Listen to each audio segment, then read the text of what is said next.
నమస్కారం ఘంటారావానికి స్వాగతం. ముందుగా ప్రధానాంశాలు.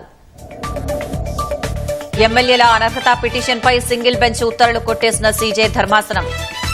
సరైన సమయంలో స్పీకర్ నిర్ణయం తీసుకోవాలని సూచన. ఛత్తీస్గఢ్ సుక్మా జిల్లాలో భారీ ఎన్కౌంటర్. 10 మంది మావోయిస్టులు హతం. కొనసాగుతున్న ఎదురు కాల్పులు.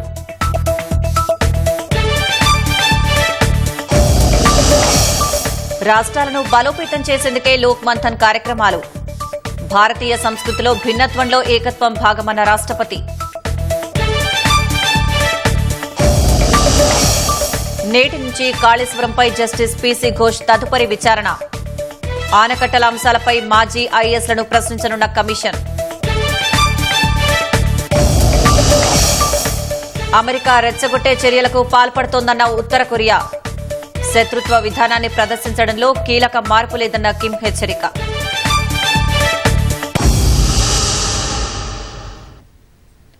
ఎమ్మెల్యేల అనర్హత పిటిషన్పై హైకోర్టు సీజే ధర్మాసనం తీర్పునిచ్చింది. తగిన సమయంలో నిర్ణయం తీసుకోవాలని స్పీకర్కు సూచించింది. 10వ షెడ్యూల్ ప్రకారం అనర్హత పిటిషన్లపై నిర్ణయం తీసుకోవాలంది. పార్టీ ఫిరాయింపుల నిరోధక చట్టం 5 ఏళ్ల అసెంబ్లీ గడువు దృష్టిలో ఉంచుకుని స్పీకర్ నిర్ణయం తీసుకోవాలని చెప్పింది. బీఆర్ఎస్ తరపున ఎమ్మెల్యేలుగా గెలిచిన కడియం శ్రీహరి, తెల్లం వెంకట్రావు, దానం నాగేందర్ కాంగ్రెస్ లో చేరడంతో వారిపై అనర్హత వేటు వేయాలంటూ బీఆర్ఎస్ ఎమ్మెల్యేలు పాడి కౌశిక్ రెడ్డి, కేపీ వివేకానందులు పిటిషన్లు దాఖలు చేశారు.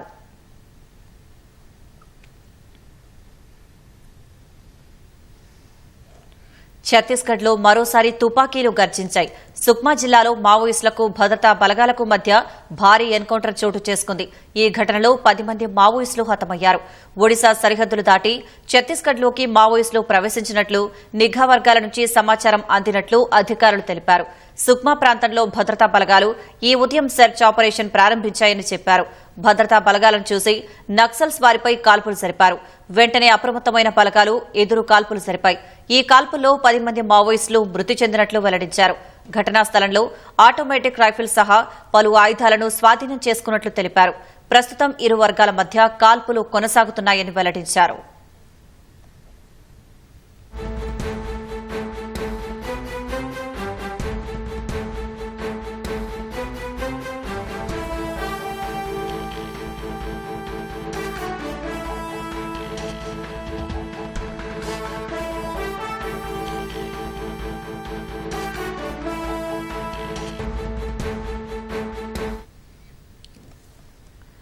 మావోయిస్టుల ఎన్కౌంటర్ పై మరిన్ని వివరాలు మా ప్రతినిధి మహేష్ తివారిని అడిగి తెలుసుకుందాం. మహేష్, చెప్పండి, ఎన్కౌంటర్ ఎప్పుడు జరిగింది? నయోమి, ఇవాళ కొంత సమయం క్రితమే ఈ ఎన్కౌంటర్ జరిగింది. ఈ ప్రాంతం ఏదైతే ఉందో సుక్మా జిల్లాలో కోంటా బెడ్జి ఏరియా అని అంటారు. Telangana, Chhattisgarh, Orissa, Andhra border tri junction area. ఈ ప్రాంతంలో నిన్నటి నుంచే మావోయిస్టులు ఒక పెద్ద లొకేషన్ ఉన్నట్టు ఎస్పీ కిరణ్ చౌహాన్ కు తెలిసింది. దాని తర్వాతనే ఈ ప్రాంతంలో పెద్ద గాలింపు చర్యలు చేస్తున్నారు. కొమ్మింగ్ ఆపరేషన్ జరుగుతుంది. ఇవాళ మార్నింగ్ నుంచి ఈ ప్రాంతంలో మావోయిస్టులకు గేరాబందీ చేశారు. దాంట్లో ఎదురు కాల్పులు స్టార్ట్ అయ్యాయి. దాంట్లో ఈ ఎన్కౌంటర్ తెల్లవారు నుంచి ఎన్కౌంటర్ జరుగుతుంది. ఎన్కౌంటర్ లో ఇప్పటి వరకు 10 మావోయిస్టులు మృతి చెందారు. ఆ మావోయిస్టుల మృతదేహాలు కూడా అక్కడ దొరికాయి. సంఘటన స్థలంలో ఇన్సాస్, AK-47 SLR లాంటి ఆటోమేటిక్ వెపన్స్ చాలా పెద్ద ఎత్తున పోలీసులు రికవర్ చేశారు. ఈ ప్రాంతంలో ఇంకా సర్చింగ్ ఆపరేషన్ జరుగుతుంది. చనిపోయిన మావోయిస్ట్ దాంట్లో కోంటా, కిస్టారం ఏరియా మావోయిస్టులు ఉన్నట్టు చెప్తున్నారు. అయినా డెడ్ బాడీస్ మావోయిస్టులు సుక్మా హెడ్ క్వార్టర్ తెచ్చిన తర్వాత దానికి గుర్తుపడతారు. దాంట్లో ఏ పెద్ద లీడర్స్ ఉన్నారా చనిపోయే మావోయిస్టులు దాంట్లో. దాని తర్వాత మనం చెప్పవచ్చు ఏ పెద్ద క్యాడర్ దాంట్లో మృతి చెందారని. కానీ సుక్మా పోలీసులకు దొరికిన ఇది పెద్ద సక్సెస్ అని మనం అనుకోవచ్చు. ఈ ప్రాంతంలో పోయిన ఏడాది నుంచి చూస్తే చాలా పెద్ద పెద్ద ఎన్కౌంటర్స్ సుక్మా పోలీసులకు సక్సెస్ దొరుకుతుంది. దాంట్లో పెద్ద క్యాడర్ తర్వాత ఈ ప్రాంతంలో ఉన్న యాక్టివ్ మెంబర్స్ మావోయిస్టులు ఏదైతే ఉన్నారో వాళ్ళు కూడా మృతి చెందారు. దానివల్ల చాలా పెద్ద ఎదురు దెబ్బ అని మనం అనొచ్చు ఈ ప్రాంతంలో మావోయిస్టులకు. మహేష్, మృతుల సంఖ్య పెరిగే అవకాశం ఏమైనా ఉందా? సర్చింగ్ ఆపరేషన్ జరుగుతుంది. సర్చింగ్ ఆపరేషన్ పూర్తిగా అయిన తర్వాతనే మనం చెప్పొచ్చు దాంట్లో మృతుల సంఖ్య పెరుగుతుందా లేదా. కానీ ఇప్పుడైతే 10 మంది మావోయిస్టులు మృతి చెందారు. ధన్యవాదాలు మహేష్.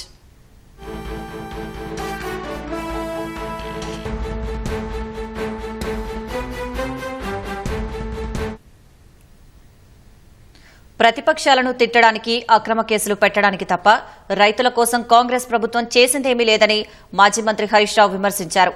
ఇచ్చిన ఏ ఒక్క హామీని నెరవేర్చకుండా రైతులను మోసం చేసిందన్నారు. ఖమ్మం పత్తి మార్కెట్లో బీఆర్ఎస్ నేతల బృందం పర్యటించింది. రైతులతో మాట్లాడి వారి సమస్యలను అడిగి తెలుసుకున్నారు. ధరలు తగ్గించి కొనుగోలు చేస్తున్నారని రైతులు నేతల దృష్టికి తీసుకొచ్చారు.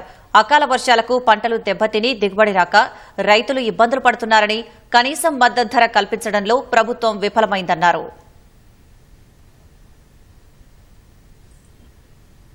ఆ రోజేమో అన్ని పంటలకు బోనస్ ఇస్తామన్నారు. పత్తికి కూడా 500 బోనస్ అని చెప్పారు. ఈ రోజు బోనస్ మాట బోగస్ అయిపోయింది.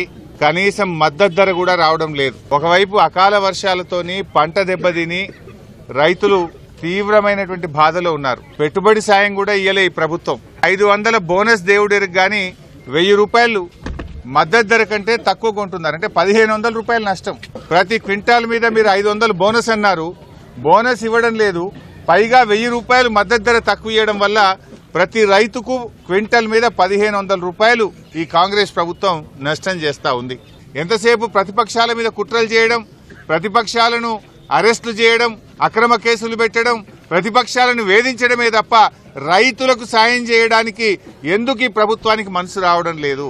రుణమాఫీ చేయక రైతుల్ని మోసం చేసిండ్రు. 15,000 రైతు భరోసాని మోసం చేసిండ్రు. కౌలు రైతులకు 15,000 ఇస్తామని మోసం చేసిండ్రు. వ్యవసాయ కూలీలకు 12,000 ఇస్తామని మోసం చేసిండ్రు. బోనస్ ఇస్తామని మోసం చేసిండ్రు.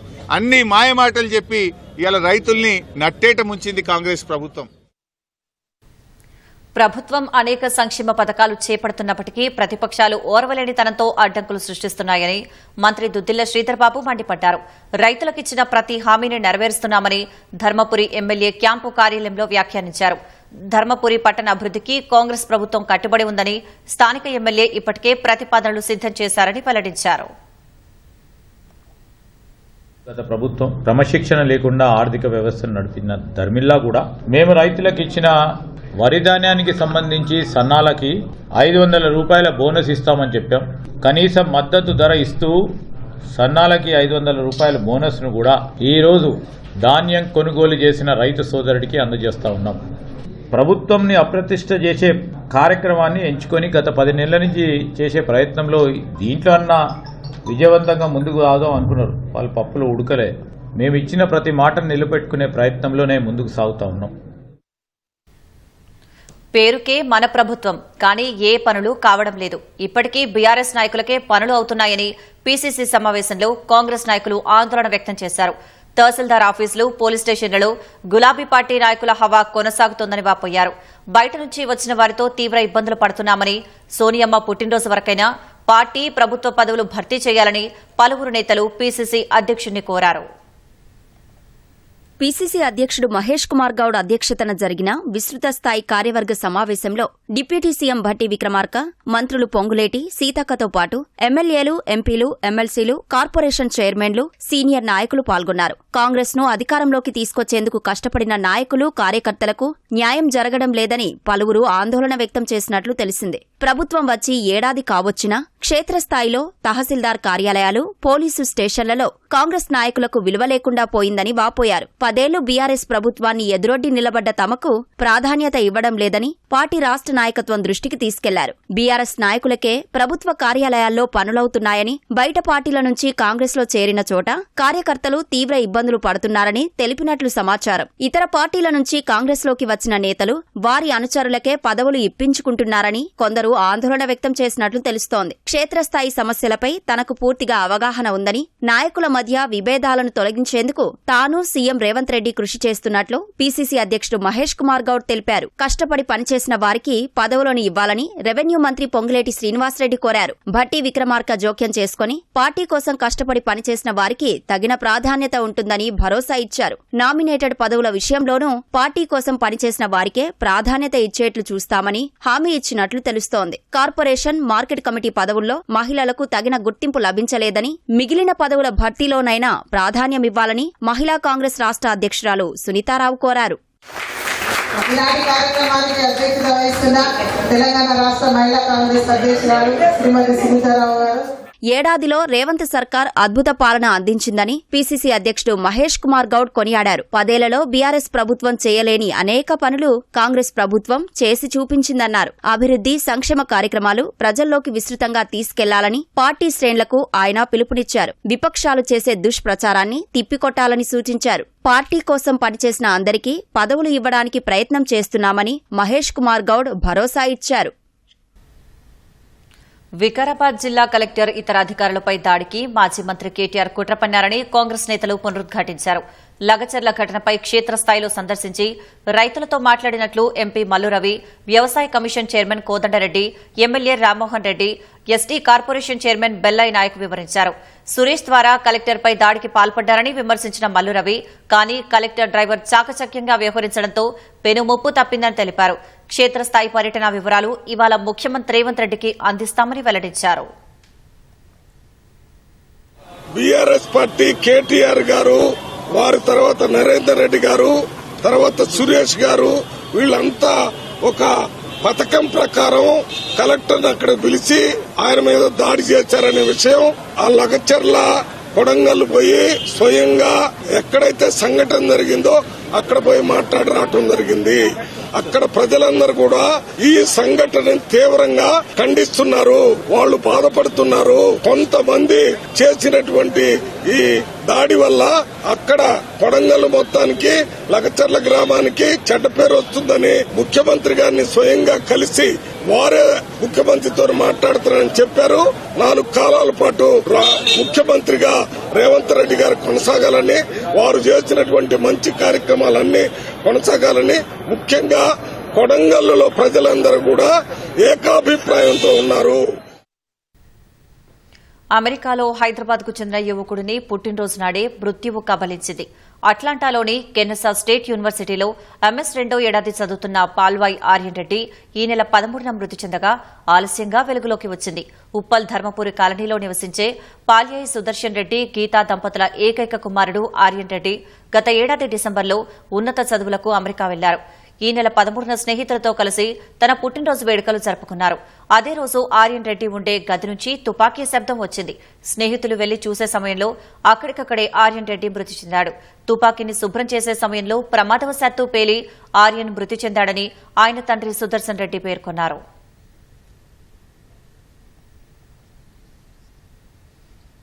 హైదరాబాద్ హబీబ్ నగర్ పోలీస్ స్టేషన్ పరిధిలోని అఫ్జల్ సాగర్ ప్రాంతంలో నకిలీ జర్దా తయారీ కేంద్రాన్ని టాస్క్ ఫోర్స్ పోలీసులు జప్తు చేశారు.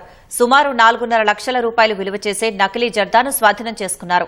వాటితో పాటు 5.5 లక్షల రూపాయల నగదు సహా ప్యాకింగ్ యంత్రాన్ని కూడా పోలీసులు స్వాధీనం చేసుకున్నారు. 3 ఏళ్లుగా ఈ దందా నిర్వహిస్తున్నట్టు సమాచారం. ఈ కేసుకు సంబంధించి 4 నిందితులను అదుపులోకి తీసుకున్నారు.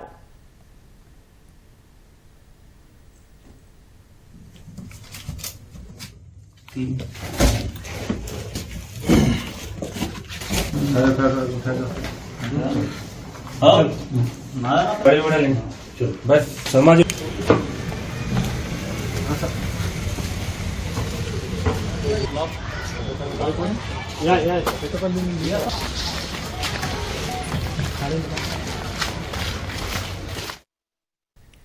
భారతదేశ సంస్కృతి సంప్రదాయాలను కాపాడేందుకు లోక్ మంథన్ కృషి చేస్తోందని రాష్ట్రపతి ద్రౌపది ముర్ము హర్షం వ్యక్తం చేశారు. భిన్నత్వంలో ఏకత్వం మన విధానం, అదే మన బలమని పేర్కొన్నారు. హైదరాబాద్ శిల్పారామం వేదికగా లోక్ మంథన్ కార్యక్రమాన్ని రాష్ట్రపతి లాంఛనంగా ప్రారంభించారు. గవర్నర్ జిష్ణుదేవ్ వర్మ, కేంద్ర మంత్రి కిషన్ రెడ్డి, ఆర్ఎస్ఎస్ చీఫ్ మోహన్ భగవత్ పాల్గొన్నారు. రాష్ట్రపతి ద్రౌపది ముర్మును రాణి రుద్రమాదేవి జ్ఞాపికతో కిషన్ రెడ్డి సత్కరించారు. ఇప్పటికీ దేశంలో బ్రిటిష్ కాలం నాటి విధానాలు కొనసాగుతూ వస్తున్నాయని, భారతీయతకు అనుగుణంగా మార్చుకుంటూ వస్తున్నామని చెప్పారు. న్యాయదేవత విగ్రహంలో మార్పులు చేశామని, నూతన విద్యా విధానం, న్యాయ సంహిత ద్వారా భారతీయ విద్యా విధానం, చట్టాలు అమలు చేస్తున్నామని తెలిపారు. భారతీయ సంస్కృతిని ప్రతిబింబించేలా పేర్లను మార్చామని పేర్కొన్నారు. వికసిత్ భారత నిర్మాణంలో లోక్ మంథన్ ప్రముఖ పాత్ర పోషిస్తుందన్నారు.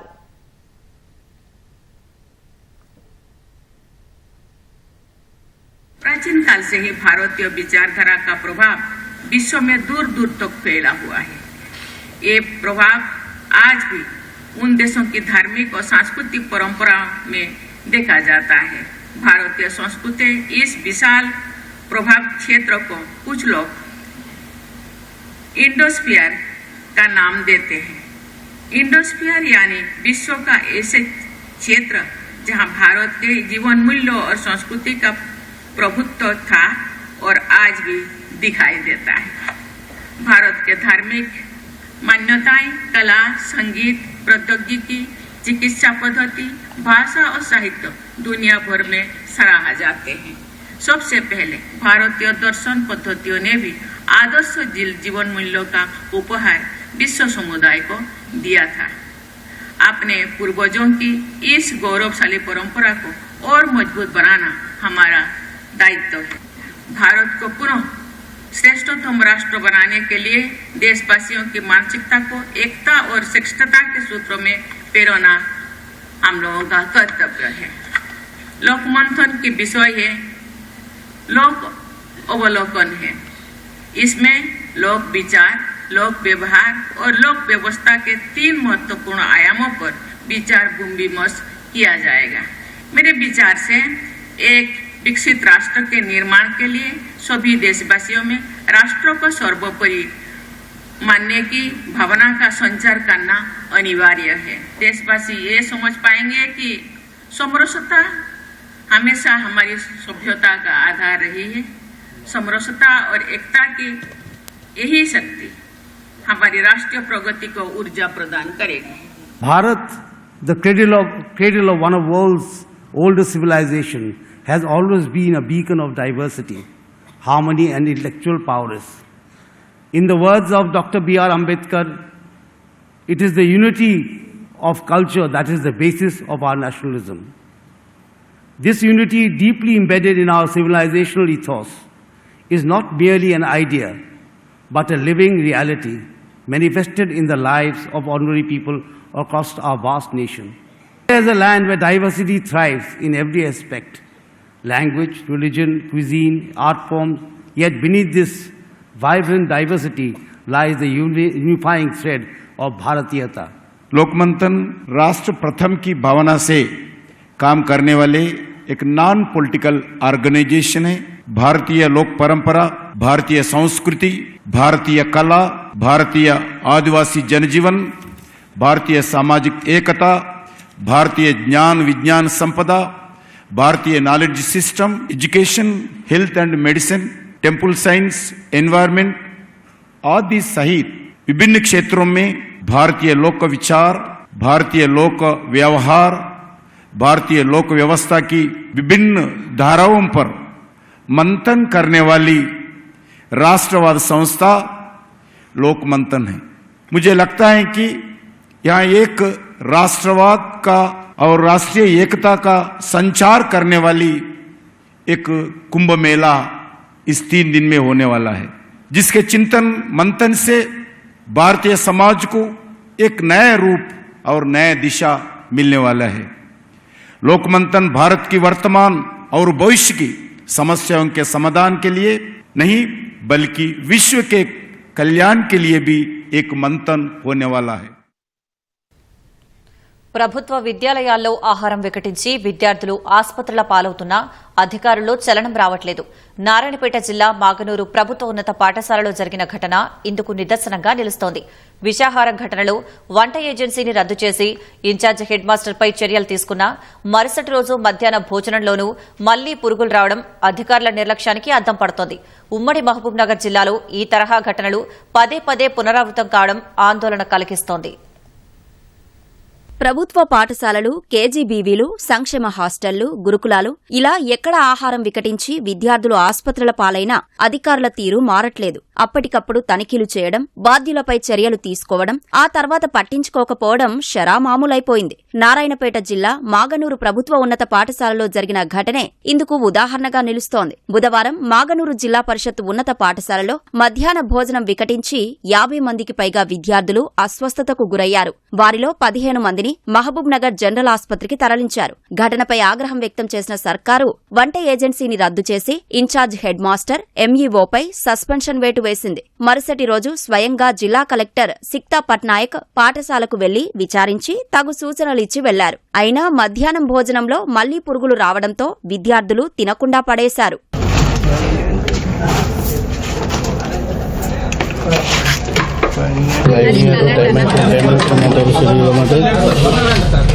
సార్ పురుగులుగా సార్ పురుగులు సార్ అన్నంలో కడిగినప్పుడు పోతాయి.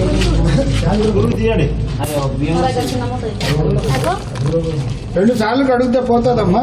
అవి వైట్ పురుగు సార్, బయట పోతే తెల్ల పురుగు సార్, అది తెల్ల పురుగు సార్, తెల్ల పురుగు. విన్నారుగా అధికారి మాటలు. బియ్యంలో పురుగులున్నాయి సారంటే 2 సార్లు కడగండి పోతాయంటూ వండించిన పరిస్థితి.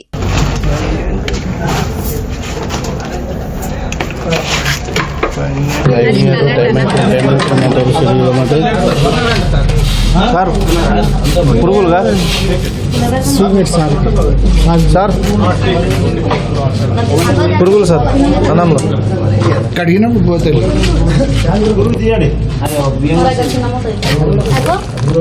2 సార్లు కడిగితే పోతుందమ్మా. అవి వైట్ పురుగు సార్, బయట పోతే తెల్ల పురుగు సార్, అది తెల్ల పురుగు సార్, తెల్ల పురుగు. కలెక్టర్ తనిఖీ చేసినా, బాధ్యులపై సస్పెన్షన్ వేటు వేసినా విద్యార్థులకు నాణ్యత లేని భోజనమే అందింది. పురుగులున్నాయని తెలిసినా మళ్లీ అవే బియ్యాన్ని వండించడంతో విద్యార్థులు ఆగ్రహానికి గురై ధర్నాకు దిగారు.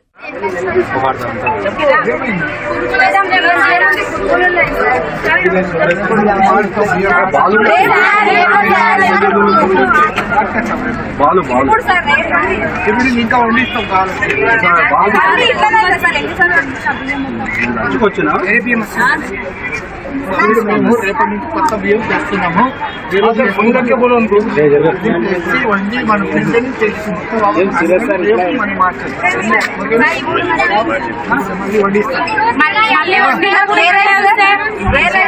ఇప్పుడు వేరే రైస్ చేస్తాము, వేరే రైస్ రేపటి నుంచి జరగదు. ఘటనకు బాధ్యుల్ని చేస్తూ ఎంఈఓను సస్పెండ్ చేసినట్లు జిల్లా అదనపు కలెక్టర్ వెల్లడించారు. పురుగుల బియ్యాన్ని 2 సార్లు కడగమన్న ఉన్నతాధికారికి మాత్రం నోటీసులే ఇచ్చారు.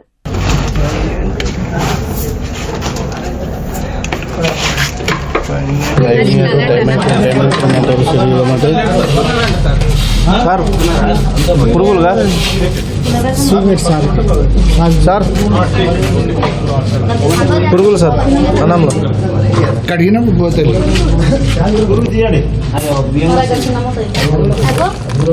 2 సార్లు కడిగితే పోతుందమ్మా. అవి వైట్ పురుగు సార్, బయట పోతే తెల్ల పురుగు సార్, అది తెల్ల పురుగు సార్, తెల్ల పురుగు. మళ్ళీ పాత కన్సైన్మెంట్ని అట్లనే వాడి కొంత పురుగులు రైస్లో కనిపిస్తుంది అని తెలిసిన తర్వాత డిఓని, మన జిల్లా డిఓ గారిని సస్పెండ్ చేయడం జరిగింది.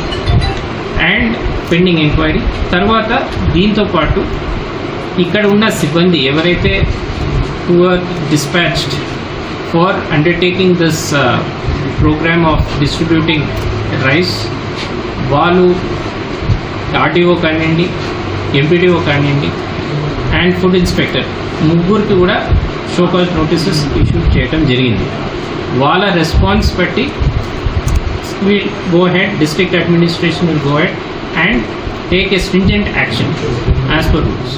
ఈ తరహా ఘటనలు ఉమ్మడి మహబూబ్ నగర్ జిల్లాలో కొత్తేమీ కాదు. ఒక ఆగస్టులోనే ప్రభుత్వ విద్యాలయాల్లో ఆహారం వికటించిన ఘటనలు కోకొల్లలుగా జరిగాయి. మహబూబ్ నగర్ జిల్లా జడ్చర్లలోని బాలుర మైనారిటీ గురుకుల పాఠశాలలో అల్పాహారం తిన్న 48 మంది అస్వస్థతకు గురయ్యారు. నాగర్ కర్నూలు జిల్లా పెంట్లవెల్లి కస్తూరిబా విద్యాలయంలో 30కి పైగా విద్యార్థులు ఆస్పత్రి పాలయ్యారు. విషయం తెలుసుకున్న కలెక్టర్ బాదావత్ సంతోష్ మరుసటి రోజు పెంట్లవెల్లి కేజీబీవీని సందర్శించి విద్యార్థులతో కలిసి భోజనం చేశారు. అదే రోజు సాయంత్రం మరో 15 మంది విద్యార్థులు, 3 మహిళా ఉపాధ్యాయులు అస్వస్థతకు గురై ఆస్పత్రిలో చేరారు. నాగర్ కర్నూలు జిల్లా వెల్దండ మోడల్ స్కూల్లో బాలికల వసతి గృహంలో నాసిరకం ఆహారం కారణంగా విద్యార్థినులు అనారోగ్యానికి గురయ్యారు. నారాయణపేట జిల్లా నాచారంలో కస్తూర్బా గాంధీ పాఠశాల విద్యార్థులు నాణ్యత లేని భోజనం పెడుతున్నారని రోడ్డుపై బైఠాయించి ధర్నా చేశారు.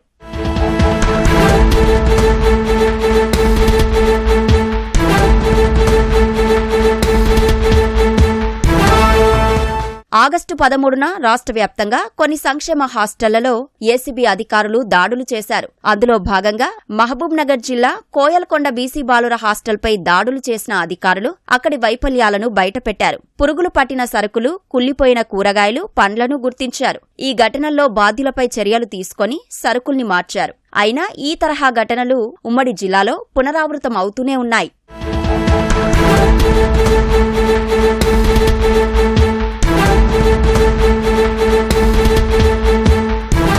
ప్రభుత్వ విద్యాలయాల్లో పిల్లలు అస్వస్థతకు గురయ్యేందుకు ప్రధాన కారణం నాసిరకం భోజనమే. ఇప్పటికైనా జిల్లా ఉన్నతాధికారులు విద్యార్థులకు అందించే భోజనం విషయంలో నిరంతర పర్యవేక్షణపై దృష్టి సారించాల్సిన అవసరం ఎంతైనా ఉంది. భారత పారిశ్రామిక దిగ్గజం గౌతమ్ అదానీపై అమెరికాలో కేసు నమోదవడంపై అగ్రరాజ్య అధ్యక్ష భవనం శ్వేత సౌధం స్పందించింది. అదానీ గ్రూపుపై కేసు సంక్షోభాన్ని ఇరు దేశాలు అధిగమించగలవని వైట్ హౌస్ విశ్వాసం వ్యక్తం చేసింది. అదానీపై కేసు విషయం తమ దృష్టికి వచ్చిందని, ఈ ఆరోపణలపై సెక్యూరిటీస్ అండ్ ఎక్స్చేంజ్ కమిషన్, న్యాయశాఖలు సరైన సమాచారం ఇవ్వగలవని వైట్ హౌస్ ఉన్నతాధికారి కరీన్ జీన్ పియర్ తెలిపారు. 20 ఏళ్లలో $2 బిలియన్ లాభాన్ని పొందేలా, అధిక ధరకు సౌర విద్యుత్ను కొనుగోలు చేసేలా అదానీ గ్రూప్ ఆంధ్రప్రదేశ్ సహా 4 రాష్ట్రాల ప్రభుత్వ పెద్దలకు 2029 కోట్లు లంచాలిచ్చినట్లు అమెరికా న్యాయశాఖ ప్రకటించింది. డబ్బు కోసం తప్పుడు సమాచారం ఇచ్చి అమెరికా సంస్థల నుంచి నిధులు సేకరించారని అదానీ సహా Sagar Adani, Vineet S Jain, Azure power CEO Ranjit Gupta సహా 8 మందిపై కేసు నమోదు చేసింది. గౌతమ్ అదానీ, సాగర్ అదానీపైన అమెరికాలో అరెస్టు వారెంట్లు జారీ అయినట్లు అంతర్జాతీయ మీడియా తెలిపింది. ఈ నేపథ్యంలో స్పందించిన వైట్ హౌస్ భారత్ అమెరికా సంబంధాలు ఎప్పటిలాగే బలంగా ఉందన్నారు. ఇరు దేశాల మధ్య బంధం బలమైన పునాదిపై నిలబడిందని కరీన్ చెప్పారు. So obviously we're aware of these allegations, and I would have to refer you to the SEC and DOJ about the specifics of those allegations against the Adani Group. What I will say is on the U.S. and India relationship, we believe that it's stands on an extremely strong foundation, anchored in ties between our people and cooperation across a full range of global issues. And so what we believe and we're confident about is that we'll continue to navigate this issue as we have with other issues that may have come up, as you just stated.